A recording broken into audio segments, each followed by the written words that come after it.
And let's see.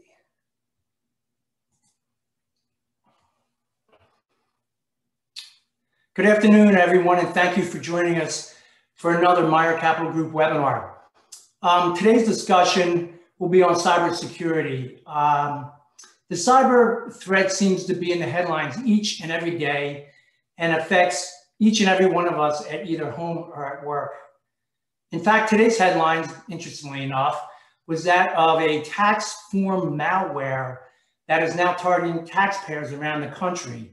So there was an alert issue that went out first thing this morning, and yet again, targeting elderly folks, especially regarding their tax returns. It seems like, I don't know, in my opinion, that we not only have to stay one step ahead, but we have to stay 5 steps ahead of the fraudsters, as it just seems to be getting worse. Now, before I introduce our guest speaker, I just want to let you know that we will have time for questions at the end, and all you have to do is click the Q&A button on your screen. So I'm pleased to introduce Krista Valenzuela. Krista is a team leader for the Cyber Threat Intelligence and Analysis Bureau at the State of New Jersey Cybersecurity and Communications Integration Cell. That's a mouthful, otherwise known as NJCCIC. For several years, working as an analyst and serving the public and private sector organizations and also private citizens in New Jersey. Prior to the NJCCIC, Krista worked at the Department of Defense on their information assurance mission, as well as the Passaic County Prosecutor's Office. Krista, thank you so very much for being with us today, and I'll hand it over to you. Thank you so much. Let me bring up my PowerPoint presentation for you all. So obviously today we're going to be talking about cybersecurity, and I'll be going through a lot of the current trends and tactics that we're seeing right now. So the agenda, just a loose agenda, we'll be talking about ransomware, of course, credential compromise and data breaches, social engineering, exploiting public interest, and I'll explain what I mean by that, and then achieving digital resilience. This is kind of a term we like to throw around, resiliency. And the reason why we focus on this instead of mitigation or being secure is because these tactics and techniques change every single day. So the likelihood that you're going to be 100% secure 100% of the time is pretty low.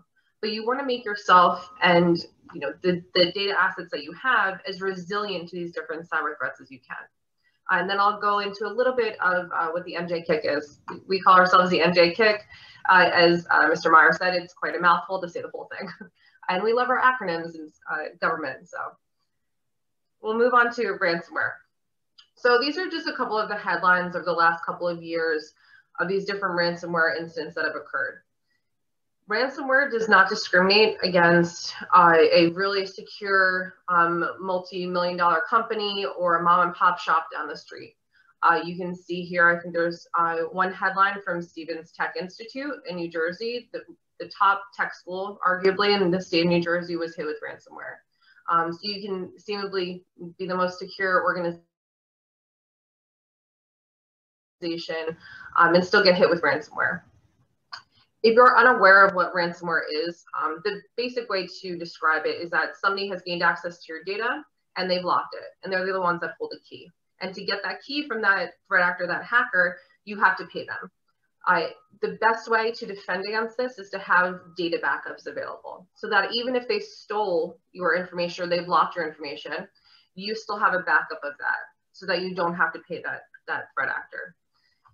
This is oftentimes not going to be the case in an organization or an individual, that they have good data backups they can restore from, and they end up paying these threat actors.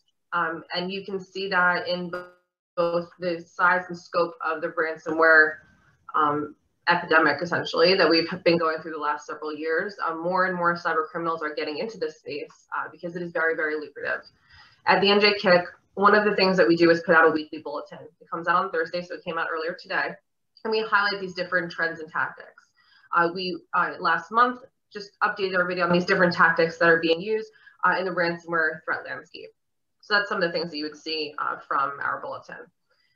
This information, most of it comes from a company called Coveware. They're a ransomware incident response company. So they take the data that they've ingested from the companies and individuals that they've worked with who have been hit with ransomware and provide us the trends and tactics. Something interesting that happened last year was that between the third quarter and fourth quarter of 2020, their average ransom amount went down. And that was for the first time, I think, since they've been putting out these quarterly updates. And the reason, or one of the reasons, is because they're now focusing on small to medium-sized businesses. They're focusing less so on those large corporations, likely because they're now having more defenses in place against ransomware and are less likely to pay. The reason that the amounts go down, even though the number of victims might not have changed, is because obviously small to medium-sized businesses can't quite pay as much as a large corporation would in ransom amounts. So we saw a decrease, but it's still over $150,000 on average is the ransom demand. It's quite a bit of money. And even if you have cyber insurance, things are changing in the cyber insurance space that might prevent you from even being able to pay those ransoms. There are certain steps you have to take to even qualify to submit that claim, for that claim to be accepted through your insurance provider. So a lot of things are changing in this space, and we'll see how that morphs the way that they do business, these ransomware hackers, because to them it is a business. You have to think of it that way because that's how they think of it. The average downtime is 21 days.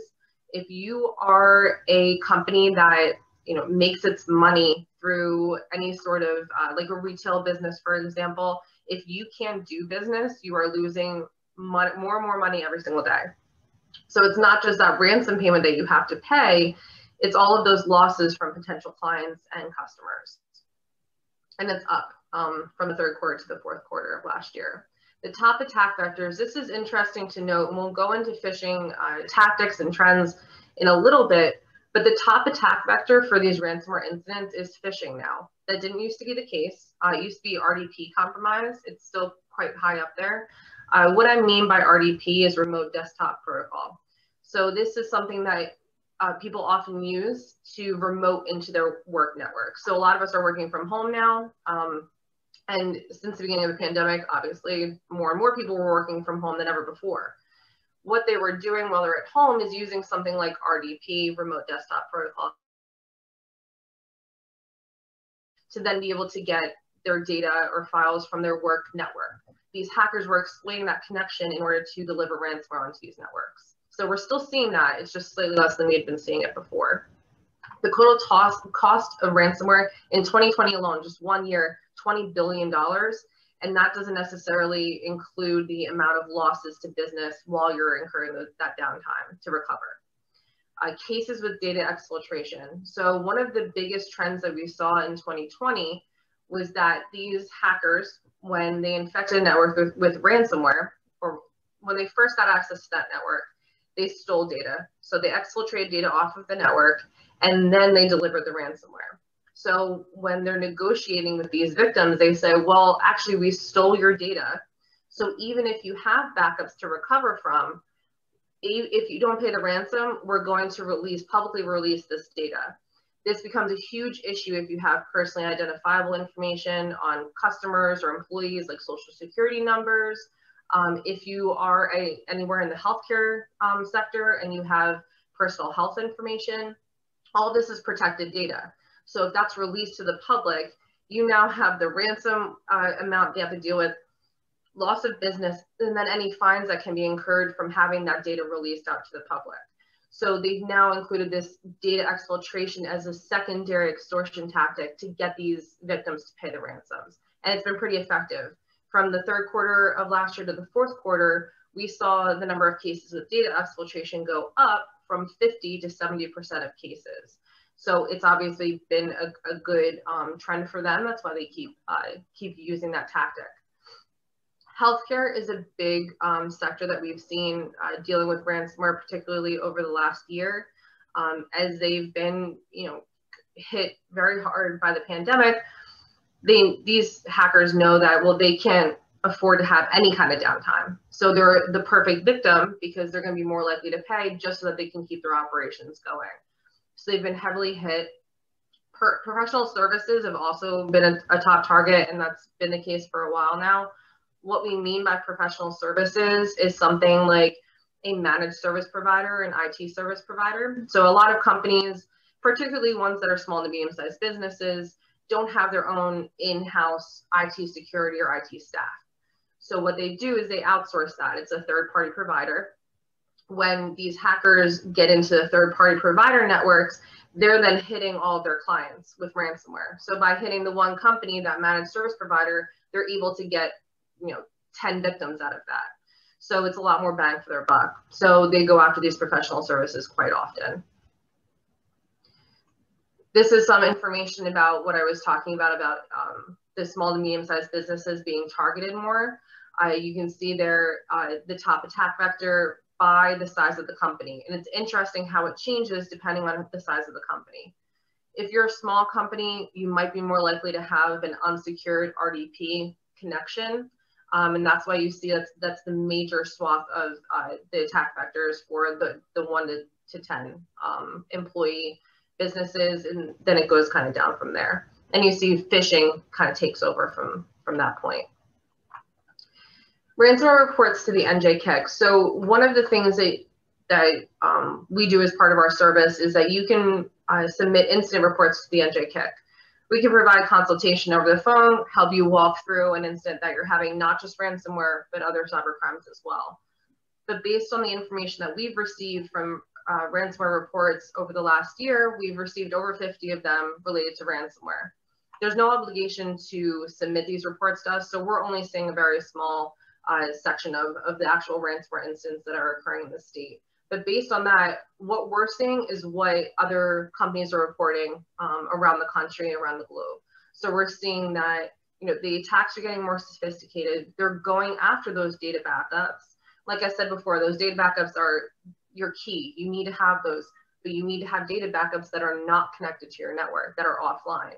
Because what these ransomware, this malware can now do is look into that network and try to find where those data backups might be located. And they'll encrypt those, they'll lock those first. So they know, okay, well, if we found online data backups and we get those, they might have to pay now. So we see those being targeted. Like I said, the ransom amounts were increasing over the 2020 for the most part for what we saw. Like I said before, dealing with that 2 times extortion. So not only is your data locked, but we also stole your data.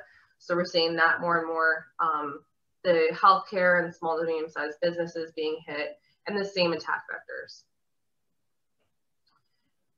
What I discussed before about that remote connection, RDP, at the beginning of the pandemic, like right before everyone started working from home, there's this program, resource, it's called Shodan.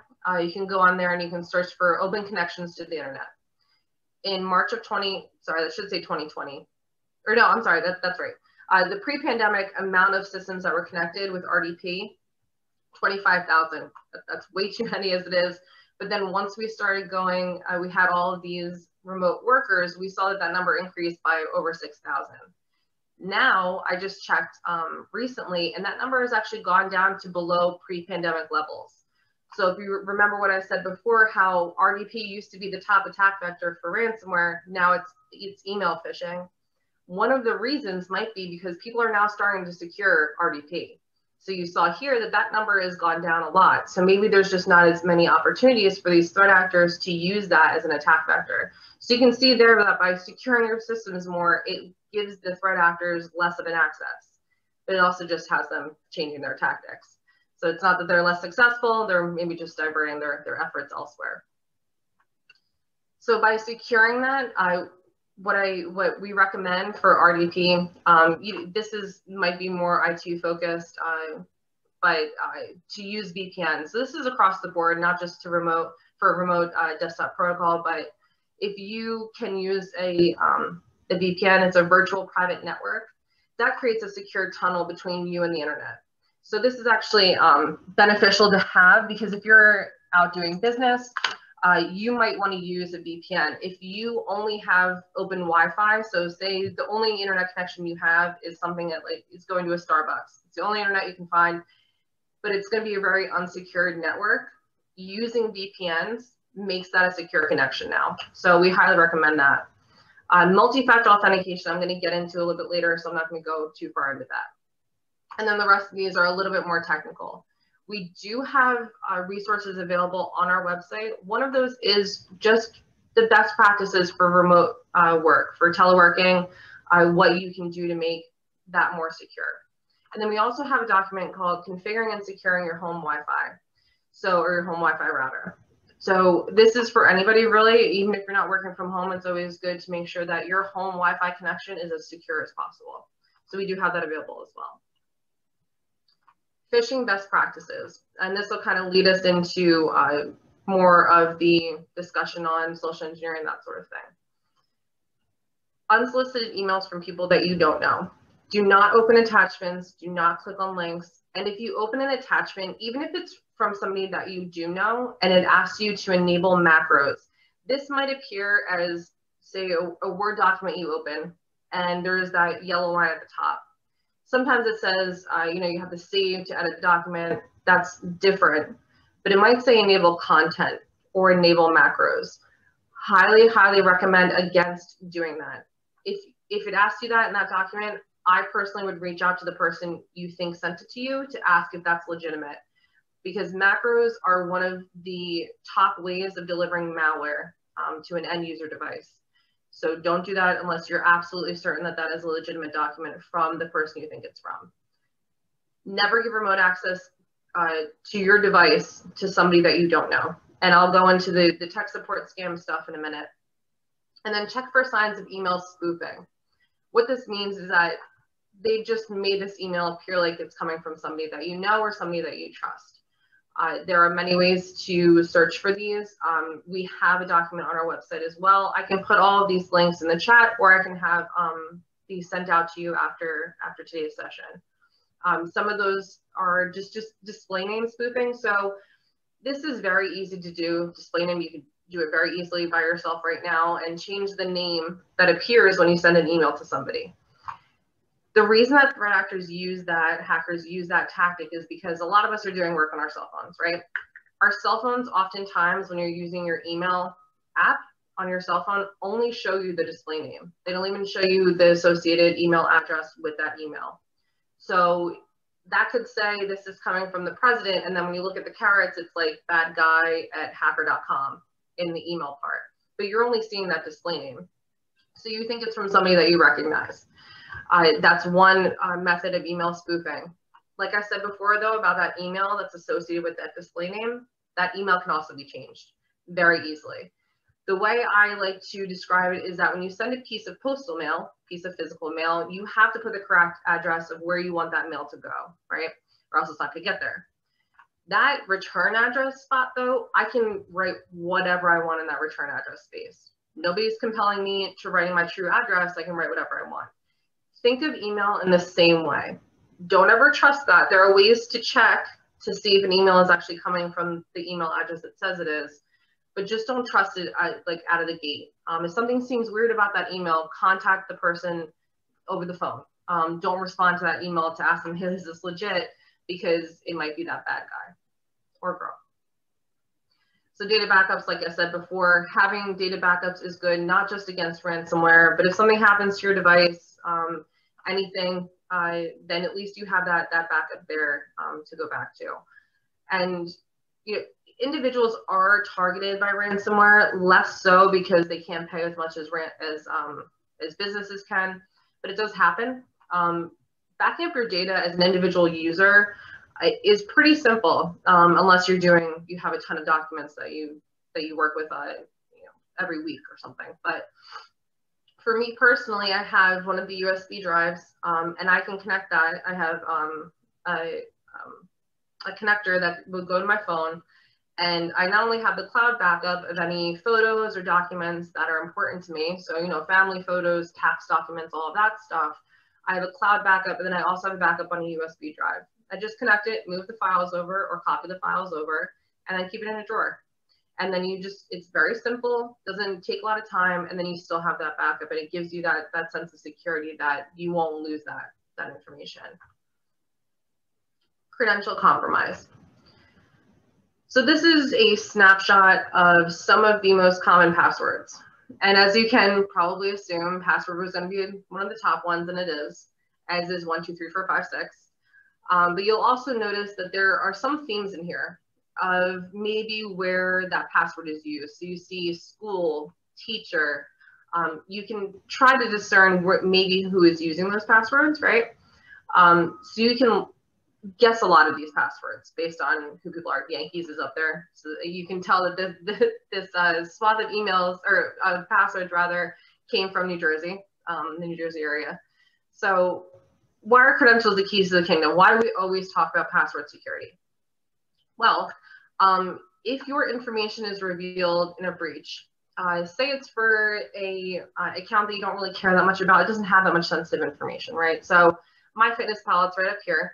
They had a breach in 2018. Well, MyFitnessPal, what information does it really have? It has maybe some kind of personal information about you, your name, maybe your address, something like that. But it also revealed your password. Okay, so it has your email address and the associated password. You think, okay, I'll just change my MyFitnessPal password. Not a big deal. Well, if you're reusing that same password for a more sensitive account, that individual, that hacker, can then use that information to get into that more sensitive account.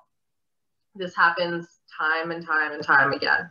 This is why we talk so much about not using the same passwords across multiple accounts. But then you think to yourself, how am I supposed to remember all of these different passwords? So there are things like password lockers, or like LastPass, so password managers, that will give you that randomized password and unique to each account. Well, if you don't feel comfortable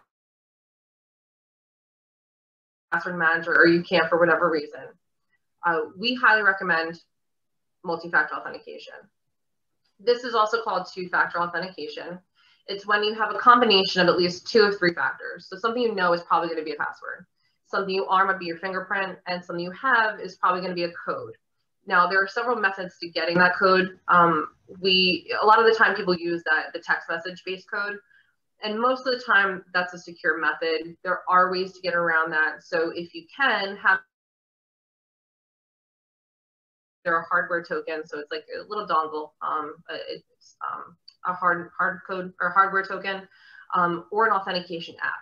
So Google Authenticator is one, Microsoft Authenticator, there are several others. These are the best things that you can use having multi-factor authentication, because if you are reusing passwords across accounts, because who can remember all these passwords, if a hacker gets one of those passwords, they still cannot get into your account if you have multi-factor authentication enabled, because they need that second factor to be able to get into that account. We had an issue at the state where we have it's called the My New Jersey portal. So it's what the employees use to access not only their time cards, but also you can get into the pension system that way. And there was an issue where there was unauthorized access to some of these accounts. Well, the My New Jersey portal was not hacked in any way, shape, or form in that instant. What happened was these individuals' passwords were leaked in some other breach, and the hacker used those same passwords to try to get into their account.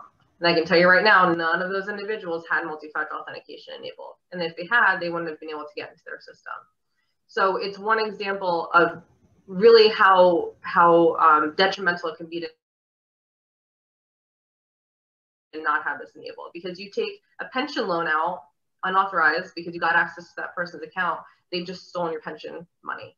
And if they are successful in doing that, and then they wire the money overseas and they drain that account, you can't get that money back. So these have really real world impacts. If you take one thing away from today, it's to enable that multi-factor authentication. I know it's a pain, it's an extra step that you have to take, but it's really worth it in the long run. And this walks through essentially what I just said. So you trust that that company, the MyFitnessPal company, or whoever, just picked on them today, to hold your information secure. You trust them when you're creating that account.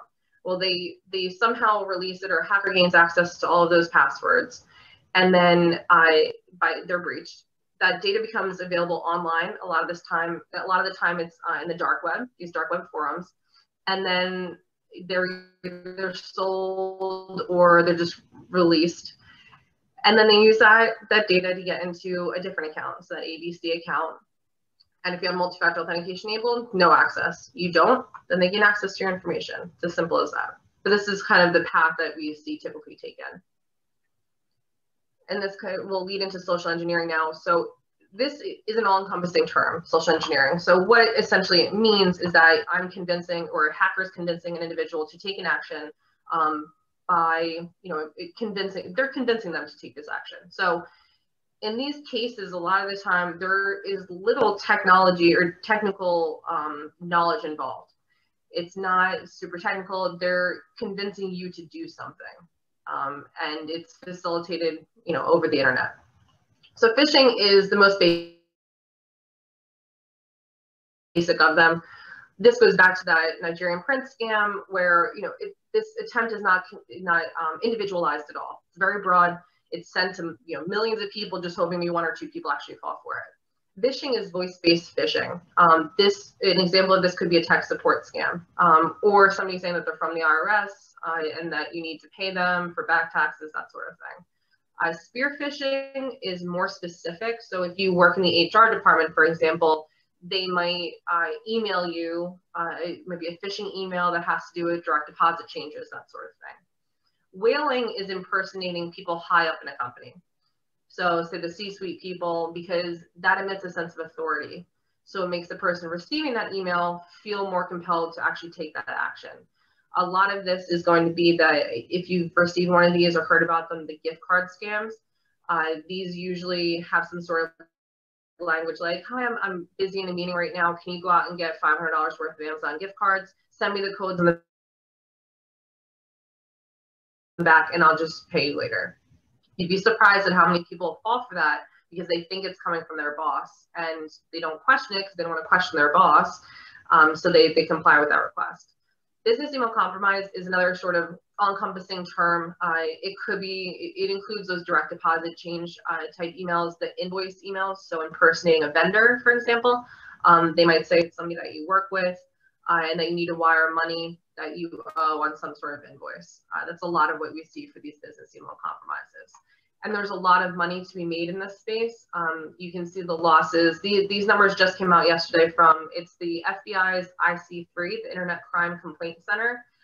They also are essentially a repository where you can report incidents, cyber crime incidents to them. The FBI can only help in certain cases, but they do take note of all of these different attempts and find trending, that sort of thing. So there's $4.2 billion in losses just from the cybercrime that was reported to them through this repository.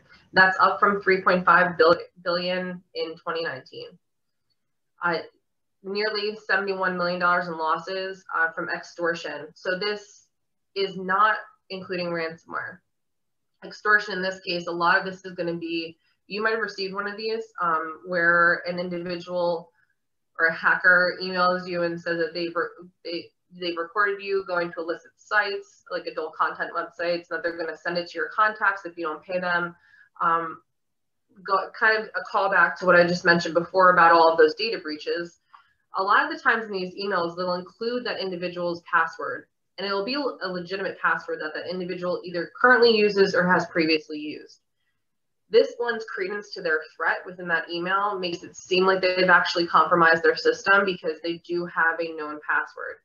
What happens here is that, like that MyFitnessPal breach where it had the email address and associated password, they've used that information in these attempts just to try to make them more successful and people to fall victim to them. Of that $71 million in losses in total, $5 million of that was in New Jersey. $1.86 billion in losses, billing with a B, from those business email compromises, so that invoice type scams, and the payroll diversion, which is that direct deposit scam. These direct deposit scams, we saw a lot more at the beginning of last year and 2019, but it would be where a hacker would impersonate an employee of the company and say, and email the HR department, either asking them for a direct deposit form to change their direct deposit bank account, and then they'll send it back. Or in some cases, these hackers have actually found those forms online for that company and then just filled it out and sent it to the HR department.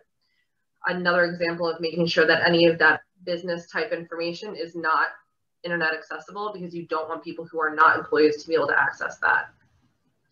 And then the 43.45 million in New Jersey alone. And over $146 million in losses from tech support scams, 3.8 million in New Jersey. That 0.8 from one person. Actually, sorry, that will be next year, because it's actually happened in 2021, and I'll go through an incident in a couple of minutes that occurred. But the tech support scams are up 171% from 2019. And then over 28,000 complaints related to COVID-19 as well. So we saw this attempt. This was actually attempted to be sent to a New Jersey state employee. In this case, it was stopped by our email security team, or email security tool rather. This was actually impersonating a cybersecurity awareness training, the irony there, and it included a malicious link. So if you clicked on it, you would get to a fraudulent website. A lot of the times when they have these links included in these phishing emails, they'll link back to a page that looks, number one, of course, looks legitimate, but a lot of the time it's looking for Office 365 or other cloud-based services, those credentials. So it'll look like the login page for Office 365 or some other cloud service, asking you to put in your username and password. And then once you press submit, it'll redirect you to the correct Office 365 webpage for logging in. So to you, it'll look like that, oh, I must have put my password in wrong. But really what happened is that your information was stolen by the hacker, and then you were redirected to a legitimate site. So there are a lot of tactics that are being used here. Office 365 and other cloud services are a high target for these hackers. The reason here is that having those credentials, that one pair of credentials, gives them access not only to email, but also to something like SharePoint, like a file directory, and other accesses to different applications just by having that one credential. So it gives them a lot of bang for their buck, essentially. This is another one from PayPal. PayPal is one that we see all of the time. And it's going to, if you clicked on that link, it would direct you to a page that looked like the PayPal login page. And again, what they're trying to do there is to steal your username and password, your credentials. And this is the situation that happened, or it was reported to us in January of this year, but it actually occurred back in December. So you can see here that there's no identifying information on here, but this is what they sent us. You don't have to read the whole thing. But essentially what happened was an individual, she was an older woman, was contacted by somebody who identified themselves as Microsoft Corporate Security. They said that her computer was locked. In order to unlock it, she had to talk to the fraud prevention department.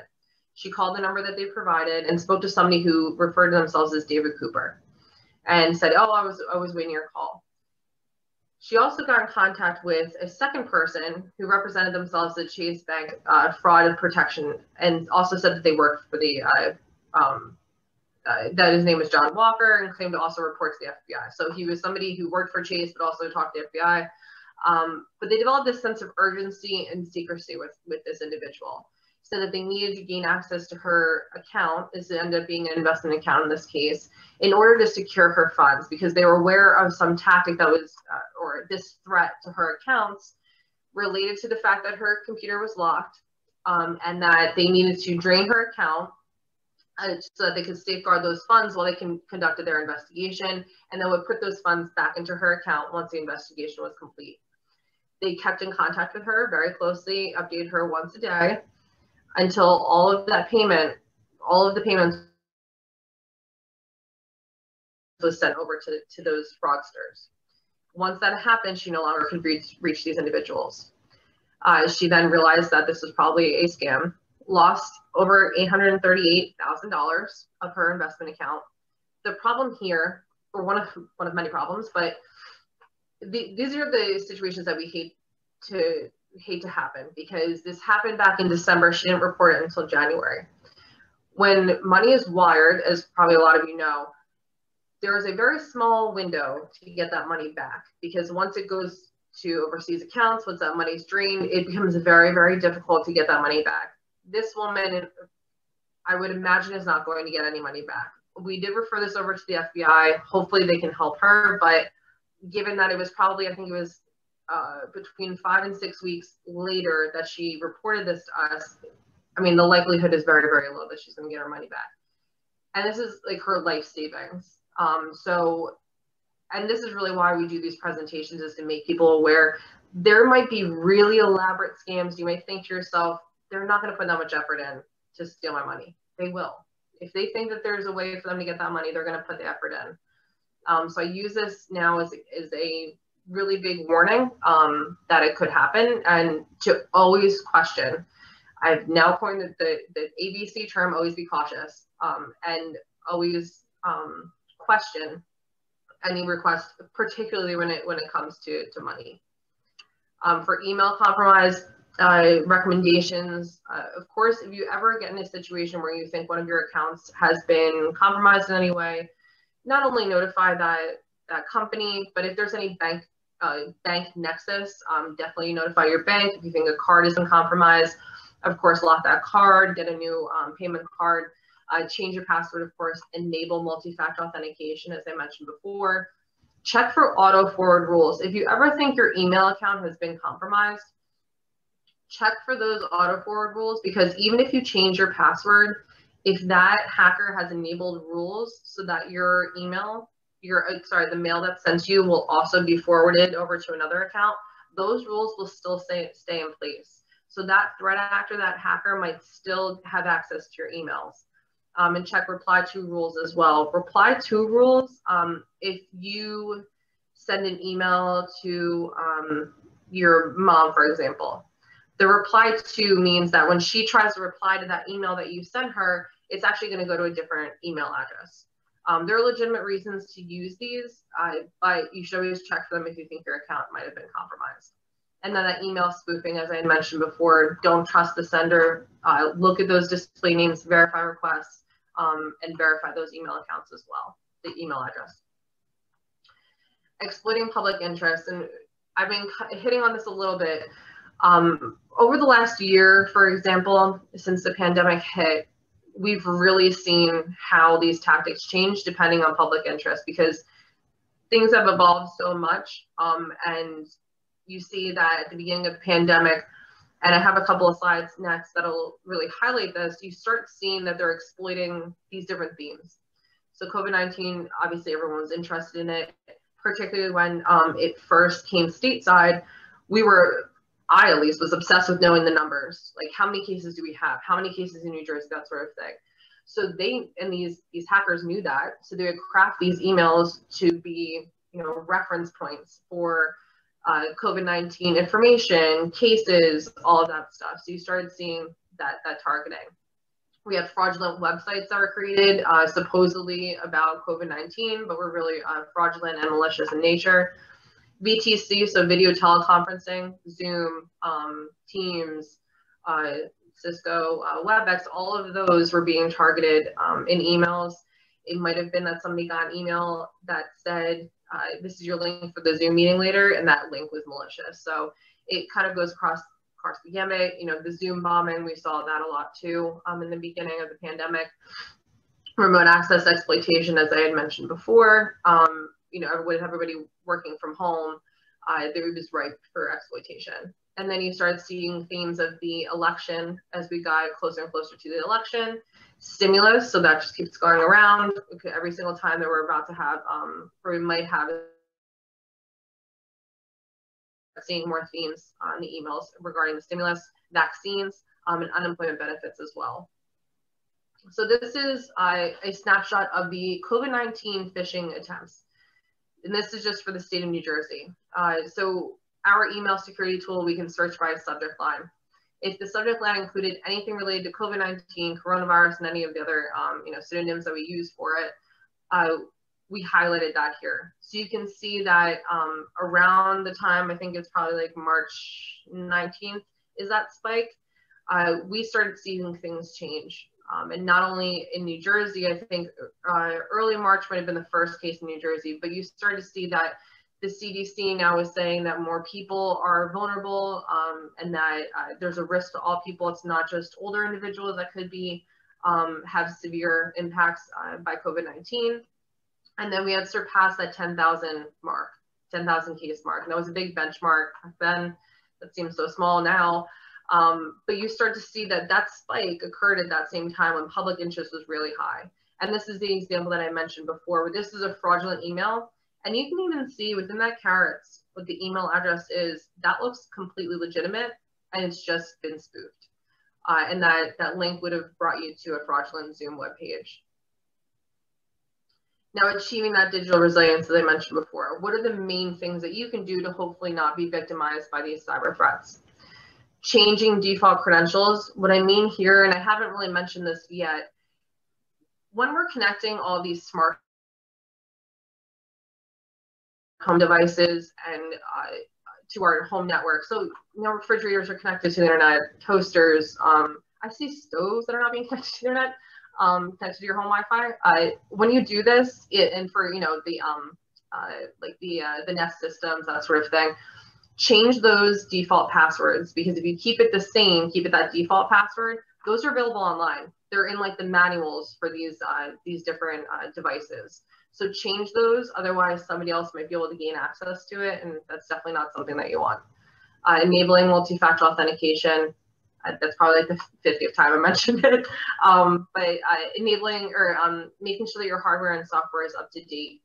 When you get that notification to update your system, do it as soon as possible, because those updates plug those holes, those vulnerabilities in your systems so that hackers can't exploit them. Thinking before you click on links or open attachments. Just take that step back and don't get too click happy. And even just kind of listening today will hopefully make you a little bit more suspicious and just make you take a step back. And then you can identify those red flags more easily. Verifying any request for sensitive information or financial information, the transfer of money. Navigating to sites directly, not via links.